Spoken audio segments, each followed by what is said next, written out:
Instagram Chat Draw Doodle. Instagram has released a new drawing chat feature that lets user add doodles and drawing directly within their direct messages.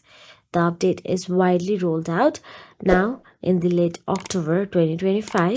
So first of all, open the Instagram app on your mobile device.